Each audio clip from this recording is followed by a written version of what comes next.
Hey, what's up guys, Riff here. So today we're going to be talking about more examples of DEI causing issues, and this conversation is oddly going to start off with Sonic 3, which is currently in theaters and crushing it at the box office, which is not too surprising given the success of the previous two films. But this headline right here and some of the implications, if true, are insane. So it says, the Academy says that Sonic 3 is ineligible to be nominated for Best Picture at the Oscars. Now, let's establish this very quickly. Who cares what anyone at the Academy thinks, right? The Oscars and the other bi-monthly celebrations in Hollywood like that, the award shows, it's just an excuse for Hollywood elite to get together for a big circle jerk where they pat each other on the backs for being pretentious and completely out of touch with the common person that sees their films.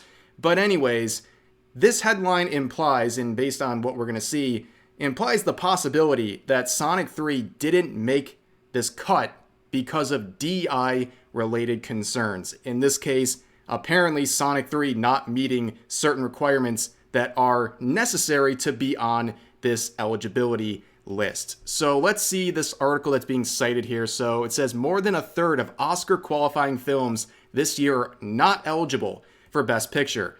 There are 323 feature films eligible for the upcoming Academy Awards, and the Academy of Motion Picture Arts and Sciences announced on Monday, though a whopping 36% of those 116 feature films are not eligible for consideration in the Best Picture category. Now, that public list from the Academy is viewable, and you see right here, no Sonic 3 whatsoever. And a lot of people are immediately coming to the defense of the Academy saying, oh, wait a second, Sonic 3, it came out pretty recently, so it probably just didn't qualify by some sort of a temporal technicality, right?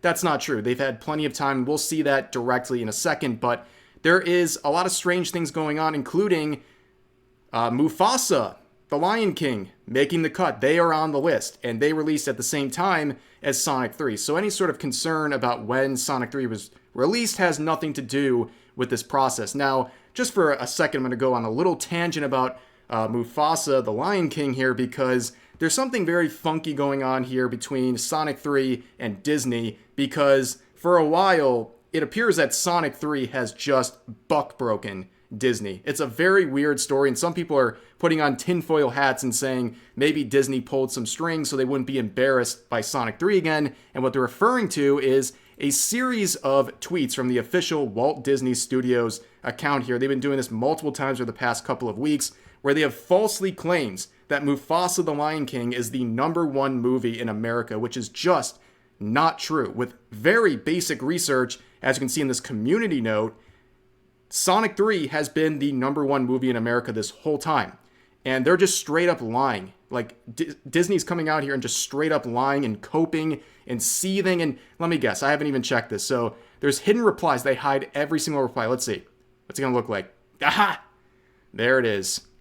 Yep, they are scared of the Sonic fans. They are absolutely beating Disney's ass in the hidden replies. But that's a little tangent here. But also with Mufasa, it is a failure, I guess, at this point.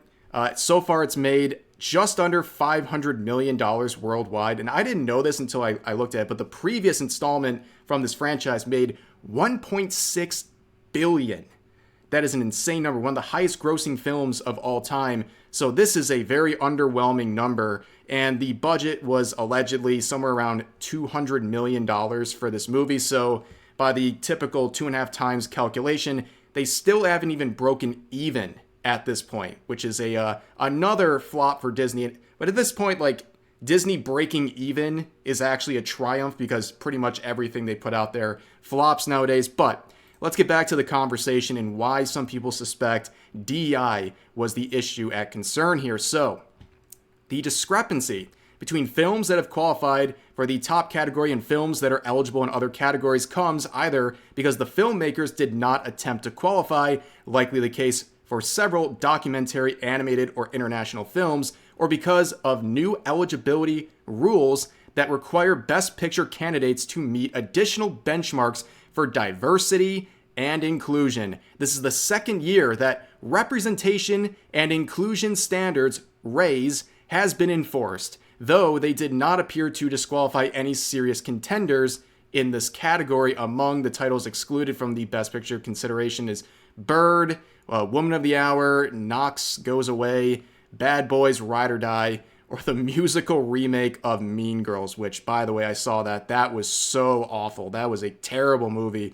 Like, it wasn't even the case where it was so bad it was good. It was just so bad it was that bad. You know what I mean? Like, it was terrible. But we see the two possibilities. At this point, there's only two possibilities because the qualifiers for this are very straightforward, right? Down here, in order to be eligible for consideration, the Academy states the feature film must open in a commercial motion picture theater in at least 6 U.S.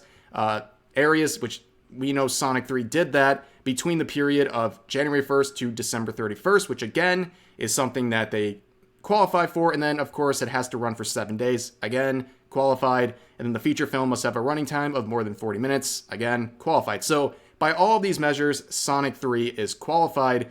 But it appears there's one of these two reasons. Either the team over at Sonic 3 did not apply, which I find very hard to believe. If you achieved some sort of potential milestone, it's also a good advertising, another thing they can add, that they qualified. But there's this other part, obviously, that's the glaring one, and that is the raise standards. And looking at these standards, it's absolutely insane. So in order to qualify properly, you have to submit a confidential Academy Inclusion Standards form and meet 2 out of the 4 of these standards that are required in order for the film to be deemed eligible for Best Picture consideration. And these standards are really weird. Like, the obsession with DEI and race is unbelievable. Just read some of these. Like, at least one of the lead actors or significant supporting actors submitted for Oscar consideration is from an underrepresented racial or ethnic group in a specific country or territory of production. This may include, and they list certain ethnicities that'll qualify as these underrepresented racial or ethnic groups that'll allow you to have the honor of being qualified for Best Picture. And you can scroll down. I mean, there's so many levels to this that you have to meet, and you have to get 2 out of these 4 to qualify. And based on what we've seen, this might be the reason that Sonic 3 did not qualify for Best Picture at the Oscars, which, if this is true, that is insane. Once again, DEI killing art and punishing people for just making a standard movie without forced diversity and inclusion. And speaking of Sonic 3, is Sonic 3 not inclusive? Because honestly, first of all, just looking at the cast, whether it's the actual actors who are live on the screen or the voice actors for characters like Knuckles, for example, we have plenty of diversity. Like, what are they talking about? There's plenty of women, there's black people, it's all over the place. And also, at the end of the day, like, the most crazy example is, like, Sonic. He's blue. Is that not diverse enough for you? Like, what is going on? There's various characters that are colors that are not even your traditional sense, right? But for some reason, people are now concerned that, yeah, they got snubbed for Best Picture nomination because of DEI-related concerns being pressed down by Hollywood. People are tired of this crap.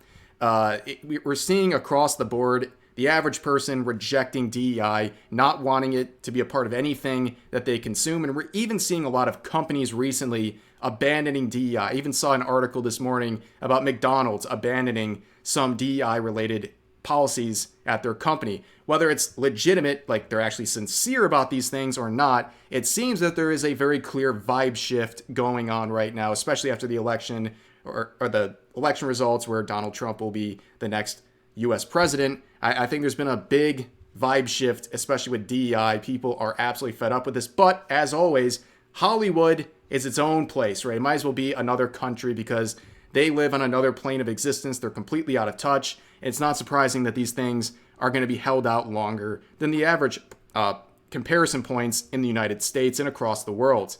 Now, there's one other thing I want to show about this whole Sonic 3 situation. Here's a clip from a few years back at the Oscars, and you have Jim Carrey, of course, who's a part of the franchise. And this was a little bit here that I find kind of ironic. You know, I just finished a film. It's called Sonic the Hedgehog. Comes out in November. Oh. Well, come back next year. I'm sure it'll be nominated. Yeah, so to understand that, that was from a few years ago, and that was before the original Sonic film had gone to theaters. And if you don't remember the drama going on at that time, it was insane because they had the original designs for Sonic come out. People hated it. They thought it was unappealing. And they actually listened. They took the time and the money to reshoot things, to improve the design, which obviously that worked out great. But at the time, it was getting crapped on by everyone, including people at the Oscars. Obviously, this is a bit, but still, to see things come full circle and how successful the franchise has been at the box office, and now, oddly enough, not being included for a Best Picture nomination, it's all pretty full circle. Now, since we're on the topic of DEI and stuff like that, I wanted to cover something that I found very interesting. A lot of people have been talking about this thread from Chris Baratz and an accompanying video. This was all from 2023, but a lot of people have been discovering this for the first time thanks to a lot of YouTubers reacting to it now, including Asmongold, and people are absolutely crapping on this because it's another example of people just freaking out over DEI and wanting to force these companies to hire people based on the color of their skin. And it's very strange because in this section of the video, this 6.5 minute section we're going to watch, this individual from People Make Games is trying to say that Valve has a diversity issue. Let's listen to this. I can't tell you how many women work at Valve, or people of color, or non-binary folks, or those who identify as LGBTQ or disabled people, because, well, Valve is a private company and it doesn't need to disclose those numbers, and also it didn't respond to our own requests. Oh, wow, shocking. I can't believe Valve didn't hand over a bunch of information about their company that they know you would use to make them look bad for your hit piece. I cannot believe that. It's like when IGN would say over and over again that Game Science won't respond to them when they reach out to talk to them about that slanderous hit piece where they said, falsely based on mistranslations, that Game Science was run by sexists. Of course they're not going to talk to you. You guys are clowns. For those figures. However, multiple interviewees that we spoke to described the company as having an enormous lack of diversity, even by games industry standards. Valve is, I'm told, extremely white and extremely male. I feel like they... Okay. Now what? What are we going to do? Those are the people who are qualified and the ones in leadership positions. Like, what exactly are they supposed to do? We've passed a critical mark. It used to be that there were maybe 10 or 15% women in the development teams, so nobody was usually the only woman in the room. But definitely now, I think they've dipped below that point. Valve's structure is what makes it difficult to gain momentum on anything where the value add isn't immediately obvious to certain people, though. And that certainly includes any project where the word diversity is mentioned. Good. Yeah, that's pretty much why they're succeeding, because they don't have the time or effort for anything that includes what looks like DEI, because they don't have the patience for it. It's not going to help them as a business. It's only going to make more unqualified people a part of their team, which causes issues. Of course, they're going to keep ignoring those things. That's also what their customers want, by the way. A lot of contractors are female. That's not very unusual. The lower down the ladder you go, the more quote-unquote diverse it becomes. And the higher up you go, the whiter and male it becomes. While I was there... So, like, what are you gonna do to fix that? Are you going to force unqualified people into leadership positions? Have you ever just considered that's the way things just unfolded, and that's the way that the cream rose to the top, and those are the people that are there? I don't know, like, what the solution here is. It's a very strange problem they're raising. There was never more than one female programmer at the company. It was also pointed out to me that although certain parts of the company are staffed predominantly by women, like HR and finance, which are much more clearly defined roles, those people, because they're clearly defined roles, have less freedom to move between projects or change their role entirely, as, say, an engineer might. You know what? I'm on the same boat here. You know, there's not as much female representation in these leadership roles. You know what? We'll give some more leadership roles at Valve for women, and we'll also try to tip the scales in other places too, like the logging industry. It's dominated by men. That is not right. I know feminists out there, they're lining up to start getting more women into the logging industry. Yeah, that's definitely the solution here. I'm glad we're on the same page here. So what's going on here exactly? What is it about Valve that makes this problem even worse than at similar-sized games companies? Well, let's start here. As Valve states in its own handbook, it's not good at mentoring people. Nor does Valve have an internship program or a college graduate pipeline, and that's by design, because remember, its ideal candidate is a high-powered, self-directed, senior decision maker. Are people like entitled to a job at Valve if they don't have a lot of experience already? Like this is how successful companies work. What do you mean? They don't want to waste time training people. They want people who are already ready to hit the ground running because they're veterans. By its own admission, Valve only hires senior people. That compounds the issue, because part of making any field more diverse is that you have to start introducing diversity into it. Valve's not going to be one of the places that helps in that, because it doesn't hire junior people, which means your pool of diverse hires is even smaller to begin with, and it's going to be so much harder to hire someone who is a woman, or isn't white, or any of the things that isn't your average Valve employee profile. But wait, are you assuming all of these people who are inexperienced are going to be diverse? That's a bit strange of an assumption, but on top of that, like, this is how a lot of places work. Like, have you not tried applying for a job when you're fresh out of school or something, or inexperienced? Like, of course you're not going to have a very easy time getting into an elite business. You know what I mean? Like, it's just delusional. There have been efforts made over the years by various employees who've pushed to make Valve more representative of the world around it. However, I'm told these efforts are largely blocked by either the company's structure or its leadership. Take stat ranking, for example. To be able to properly judge the value of someone's work through stat ranking, you need two things. First of all, you need to have actually seen them do that work in the first place. And secondly, if you have seen it, you need to understand that work enough to recognize it as something worthwhile. When it comes to this idea of you doing the work that you think is the most valuable, the people who usually think the business can improve by having more diverse representation are the people who are not in the majority already. That work is exhausting, and it is way less measurable. At the end of the day, am I going to get counted for doing all this work? Some people say yes, but I don't know, man. That's like your opinion. It's not like shipping a game or working on a very specific shippable Yeah, people feature. got different roles. If you're That's tying crazy. your performance to how many non-white dudes you hire, that's a dangerous combination.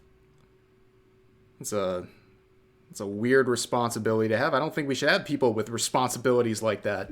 It feels extremely insurmountable. There was never any sort of anti-bias training or even preamble to the process Oh, of ranking no. people from different backgrounds to you. No anti-bias training, my God.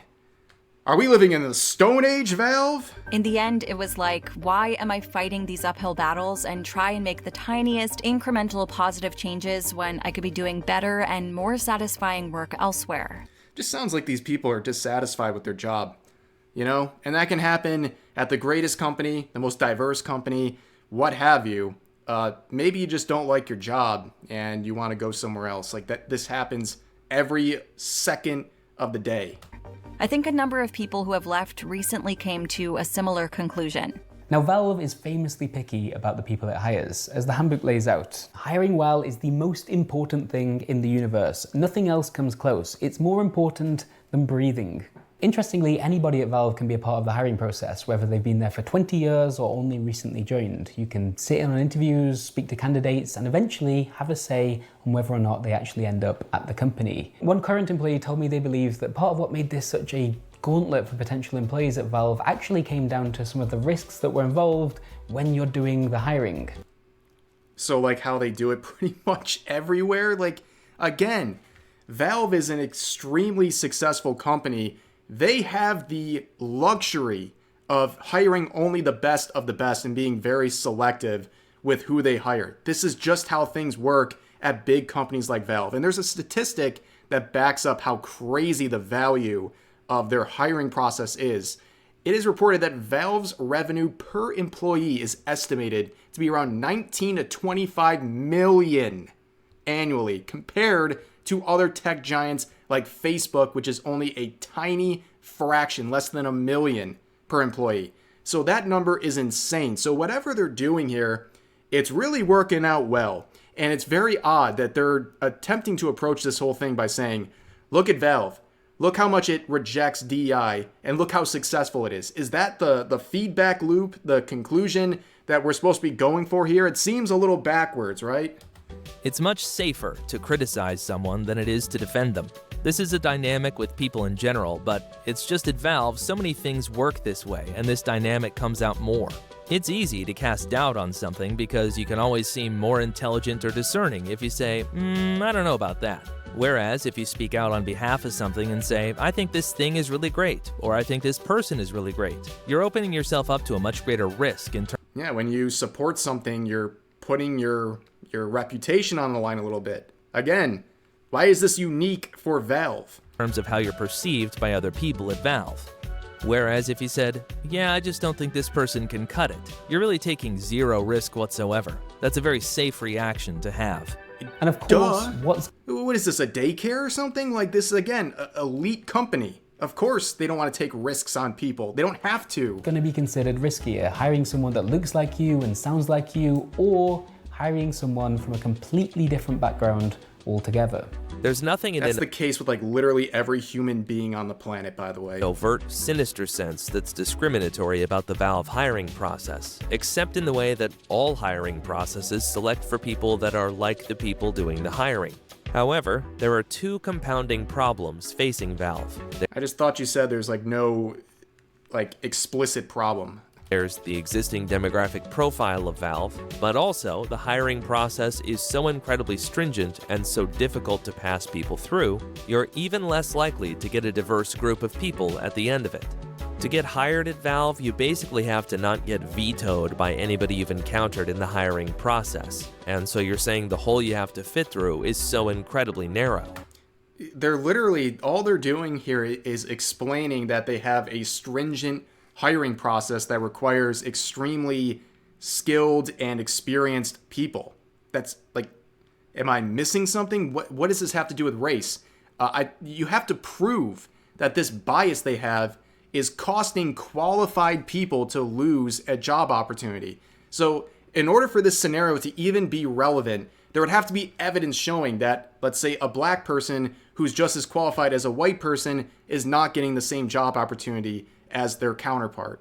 They have no proof of this. They have not even a close whiff of what they're trying to say here. So this is all nonsense. And there are already more middle-aged white guys in the games industry than any other group of people, so those few who make it through are most likely going to be from that group. Multiple current and former employees tell me they believe this issue is not being addressed because Valve's leadership simply does not understand it, despite the best efforts of those who over the years have really pushed for people to take it more seriously within the company. All right, good job, Valve. That's pretty much it. That's all I wanted to really react to with this. Basically, again, what they're trying to accomplish with this video is insane. They're trying to paint Valve as being against DEI and diversity generally, and they have no proof. They just have vibes. It's the vibes going on that makes them think something's going on, but they can't prove anything, and all they can really do is prove just how successful Valve is for not falling into the trap of trying to appease people through DEI. But anyways, long video. I appreciate you guys hanging in there. As always, feel free to share your thoughts about today's topics in the comment section down below. Hope you guys enjoyed the video, and I'll see you next time.